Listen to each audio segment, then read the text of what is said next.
अष्टावक्र गीता छठा प्रकरण।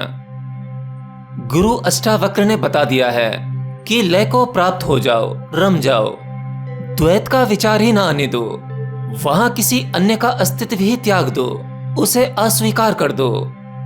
अब ये गुरु अष्टावक्र किस लय की बात कर रहे हैं, जरा इसे समझें। मैं ही समस्त चराचर में व्याप्त हूं और समस्त चराचर मुझ में ही समाहित है।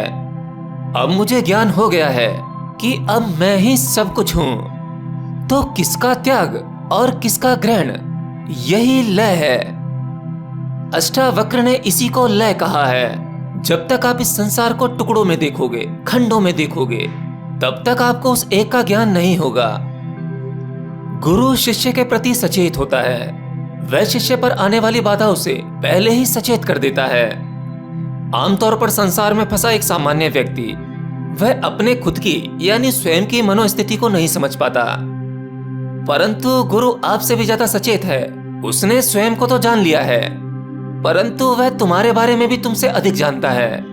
अष्टावक्र पहले सचेत करते हैं, वे संसार के विकारों के प्रति सचेत करते हैं कि कहीं उनका कोई अंश शेष तो नहीं रह गया, और अगर अंश भी शेष है तो वह बीज है, और अगर बीज है तो उसका अंकुरित होना भी संभव है।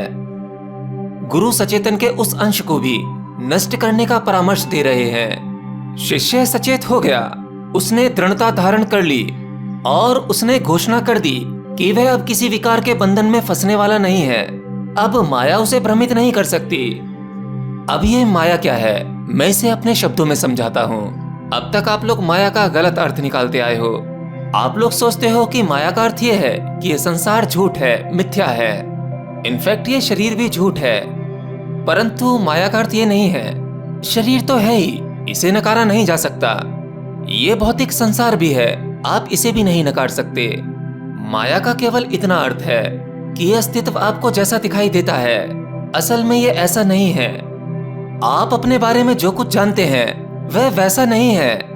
यह अस्तित्व आपको जैसा दिखाई देता है, ये माया है, और जो अस्तित्व की असल सच्चाई है वो आपको दिखाई नहीं देती। मतलब जो चीज आपको जिस स्वरूप में दिखाई देती है, उसके अलावा भी उसका एक अस्तित्व है जो हमेशा आपकी आंखों के सामने से ओझल रहता है। बस माया का केवल इतना ही अर्थ है। राजा जनक ने समय नष्ट नहीं किया। इधर गुरु का उपदेश हुआ और उधर वह लय में स्थिर हो गए। अद्भुत अनुभूतियां होने लगी। जनक आत्मभिज्ञ हो गए और अब वह स्वयं को आकाश और महासमुद्र के रूप में देख रहे हैं और उसी अनुभूति का वर्णन कर रहे हैं। उन्हें जो हुआ वो बता रहे हैं। राजा जनक कहते हैं कि मैं आकाश की भांति अनंत हूँ और ये जगत घड़े की तरह नश्वर है। जब तक एक घड़ा आकार में है, उसकी भारी सतह मजबूत है, तब तक वह घड़ा स्वयं को अपना होना मानता है।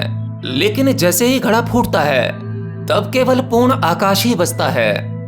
अतः जनक कहते हैं कि मुझे ज्ञान हो गया है कि यहाँ त्याग और ग्रहण करने जैसा कुछ नहीं है, वो उसी लय में स्थिर है। जब सत्य का ज्ञान हो जाता है तो बड़े ही अद्भुत परिवर्तनों से साक्षात्कार होता है। इस देह के होते हुए भी देह का बोध नहीं होता, अनंत प्रकाश का विस्तार हो जाता है।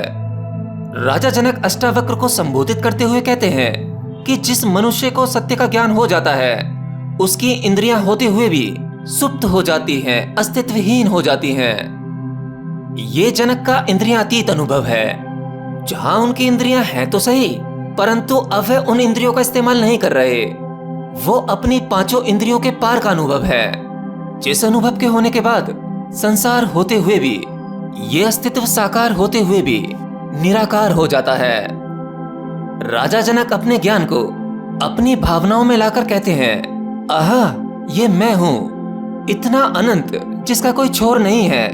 ये मैं हूँ, आत्म स्वरूप हूँ, ब्रह्म स्वरूप हूँ, जो सीमाओं से पार होकर असीम हो जाता है और आंतरिक ऊर्जाओं का विस्फोटन होने लगता है। यहाँ वही आंतरिक ऊर्जाओं की बात की जा रही है जो हर एक मनुष्य में मौजूद है, परंतु हर मनुष्य को उसका ज्ञान नहीं हो पाता। आप उस ईश्वर की बनाई हुई एक छोटी सी कलाकृति हैं, परंतु इस छोटी सी कलाकृति में समस्त ब्रह्मांड और उसकी रचना करने वाला वह ईश्वर आपकी इस छोटी सी रचना में ही समाहित है। आत्मज्ञान होते ही ये संसार और संसार के सभी विकार नष्ट हो जाते हैं और ज्ञानी के ज्ञान चक्षुओं से उस पर ब्रह्म के दर्शन होते हैं। इसके बाद दृष्टा को अपना आकार, प्रकार, प्रकृति आदि सभी असीम विस्तार को प्राप्त होने लगते हैं, जो अंत में निराकार हो जाता है। आत्मज्ञान की यही महिमा है। इसीलिए तो ज्ञानी पुरुष आत्मज्ञान की आकांक्षा में सद्गुरु की खोज करते हैं। सांसारिक ज्ञान देने वाले तो द्वैत दर्शन गुरु तो असंख्य मिल जाएंगे, पर आत्मज्ञान देने वाले अष्टावक्र जैसे परम ज्ञानी गुरु दुर्लभ ही हैं। अष्टावक्र जैसे गुरु मिलना परम सौभाग्य की बात है।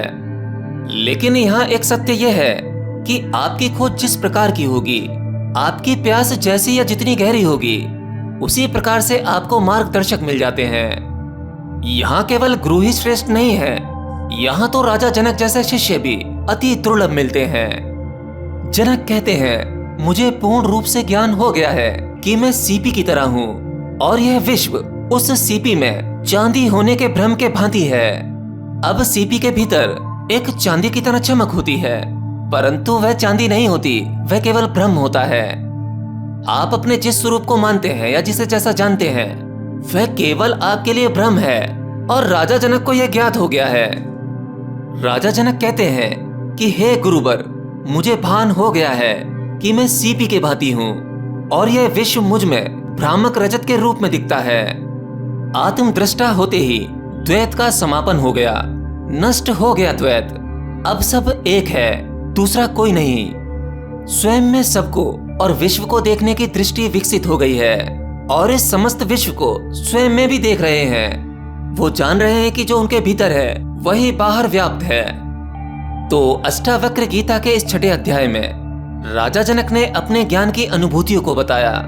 अब जनक लगभग अंतिम छोर पर ही है, परंतु अभी भी ज्ञाता बाकी है, दृष्टा बाकी है, जिसको अनुभूतियां हो रही हैं, वह भी मौजूद है। तो मैं अष्टावक्र के इस 6 अध्याय को यहीं विराम देता हूँ। मैं बहुत जल्द मिलूंगा 7वें प्रकरण के साथ।